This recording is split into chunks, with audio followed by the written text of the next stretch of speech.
The Strange Dr. Weird.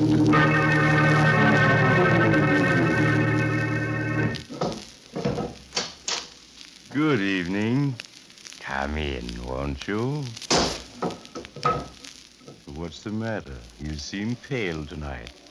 Perhaps you're working too hard. Suppose I tell you a story I've just heard that might relax you. It's about a killer who prided himself on being too clever to be caught, and what happened when he met another murderer who was equally clever. I call the story When Killers Meet.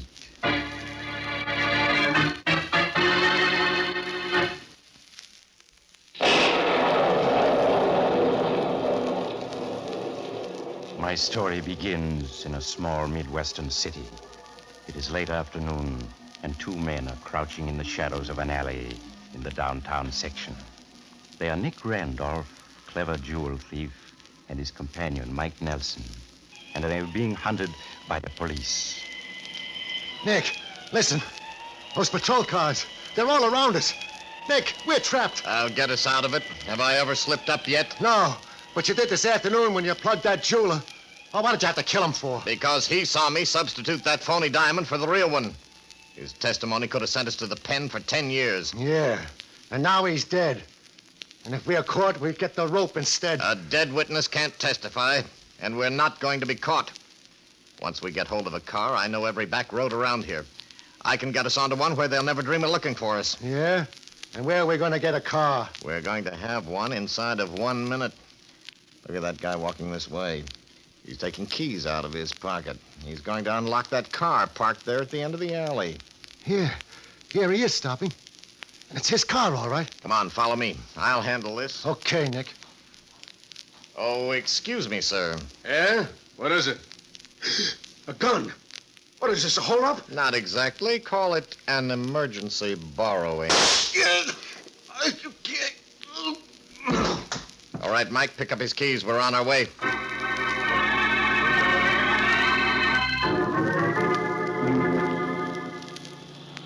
Well, Mike, you getting your confidence in me back yet? All right, Nick, I admit it. You got what it takes. I've never been caught, never been jailed, Mike. Why? Because I'm too clever. No witness has ever testified against me. I've never left a possible witness alive. See? Yeah. Here, I see, Nick. What's the next move? This road will take us out of the state in another hour. We have to go through a couple of villages, but nobody will stop us. They're not looking for us here. Besides, it'll be dark in 20 minutes. Suppose you turn on the radio. There might be some news. Okay. Just time for the news, too. Time for the invasion. And now, please, attention, everyone. Attention, everyone. Be on the lookout for two men fleeing the state in a stolen black sedan. These two men are wanted for the hold-up murder of John A. Smith in Central City this afternoon. Nick, they know about the car. Please take down this license number, K370154. K370154.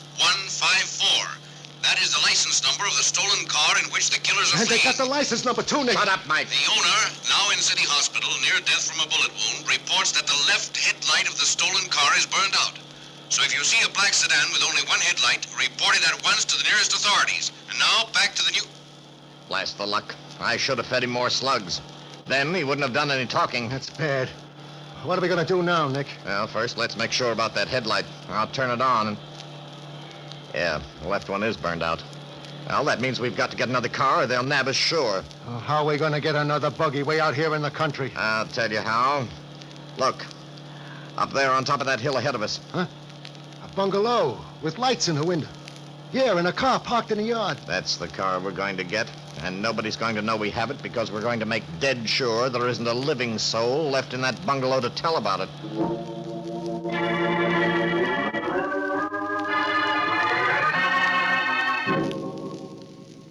Hardly 2 minutes later, the two men stopped their car in the driveway outside the little bungalow and stared with hard eyes toward the brightly lighted windows.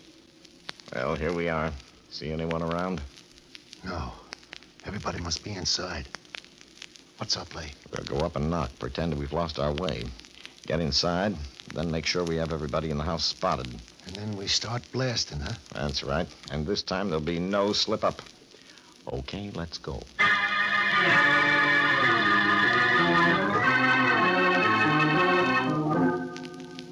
Nick and Mike strode up the gravel path and knocked on the door of the bungalow. A little man, whose face was twisted by horror and remorse, opened it for them and then startled them by crying out. Sheriff, you're here. Thank heaven you came so quick. What the... Sheriff, what do you mean, Sheriff? Sheriff, I didn't mean to do it. I really didn't mean to do it. Nick, what's the guy talking Here, about? Sheriff, take it. Please take it. It's a poker I killed her with. A bloodstained poker. She's been nagging at me all day, telling me what a failure I was. How sorry she was she ever married me. And then I hit her. She fell and there was blood all over. Say, what is this, Nick? Mike, look. Good grief. It's a woman lying on the floor at the foot of the stairs. And there's blood all over her hair and on the floor beside her head. Yeah, don't you get it? We've stumbled onto a murder. This little punk has just killed his wife. Doctor, with all your experience, what is the first thing you notice about people? Whether they're living or dead. Well, that does make a difference, doesn't it? And you know, Doctor, I noticed the same thing, only with hats, not people. Some hats look alive. Some are dead.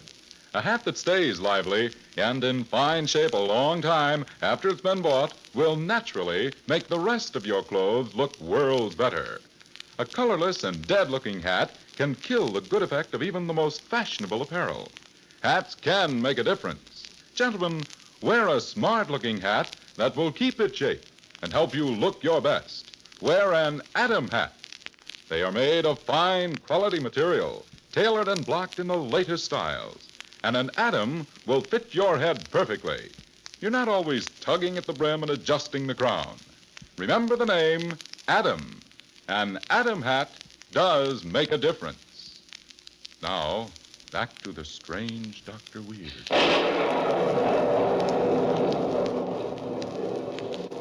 And now I'll continue my story when killers meet.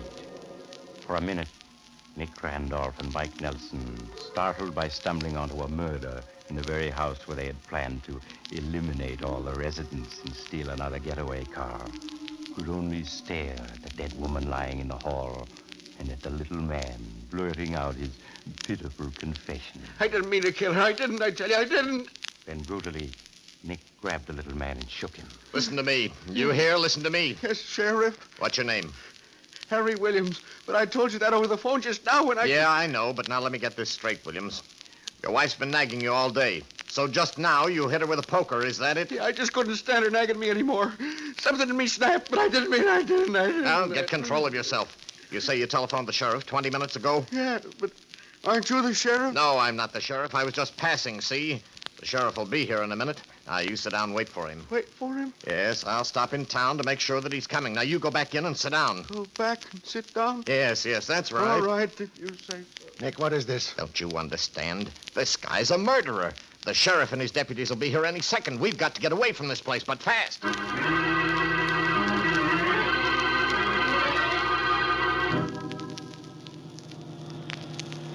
But Nick, I still don't get it. Why didn't we bump him off? Why didn't we even take his car? Because we didn't have the time, you dummy. Don't you see he'd committed a murder? He'd sent for the cops. If we'd hung around even a minute more, we might have bumped into him. Yeah, and that's the last thing we wanted to do now, to bump into any cops. As it is, with the sheriff hustling out there to pick up this Williams guy, he won't be thinking of us. We can get into the next town, maybe pick up another car there. But one place we had to get away from fast was that house back there with that dead woman in it. Sure, I see that now. And Nick, Nick, look, down the road. A car pulled right across the road. And a bunch of guys with rifles. A trap. Well, we're not stopping. We're not going to be caught. Yeah, what are we going to do? I'll swing it around it. I'll hit the ditch. Hold on. Here we go. Nick, they're shooting at us. Well, hang on. We're going to make it. No, look out, Nick. That tree. We're going to hit it.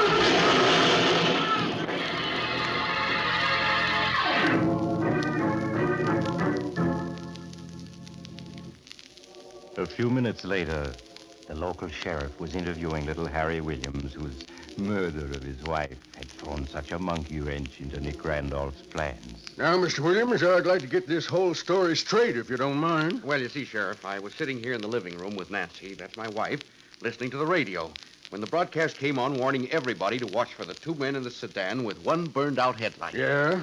And that instant, I happened to look out the window there. Way down the road, I saw the single headlight of a car blink on for a moment. I get you. Go on, Mr. Williams. Well, I realized it must be the two killers in that car, and I knew they might decide to stop and take my car.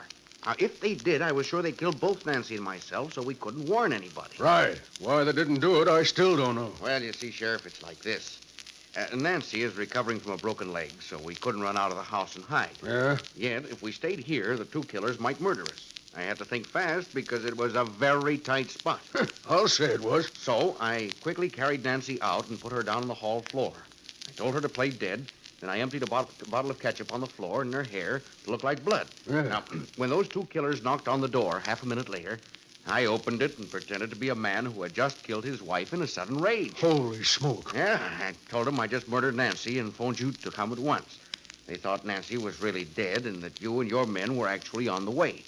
So they turned right around and got away from here just as fast as they could. Well, I'll be darned. You see, I figured to myself, when a killer is trying to escape, the one individual he most wants to avoid is another murderer whom the police are closing in on. Yeah? And they were so anxious to give me a wide berth that they never even touched me. As soon as they left, I phoned you. You set the trap for them. Yeah, well, I guess everything worked out pretty well. Why, it worked out perfect. Say, Williams, with an imagination like yours, you ought to be a detective story writer. Well, to tell you the truth, Sheriff, that's just what I am.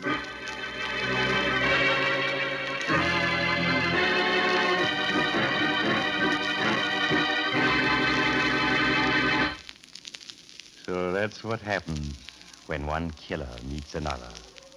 He gives him as wide a berth as possible. Only, of course, poor Nick was fooled. Harry Williams wasn't really a murderer at all. Now, what would have happened if, instead of being just a make-believe killer, little Harry had really been the real thing? Do you suppose that... Oh, you're leaving now. I'm sorry. I hope you'll drop in again soon. Just look for the house on the other side of the cemetery. The house of Dr. Weird.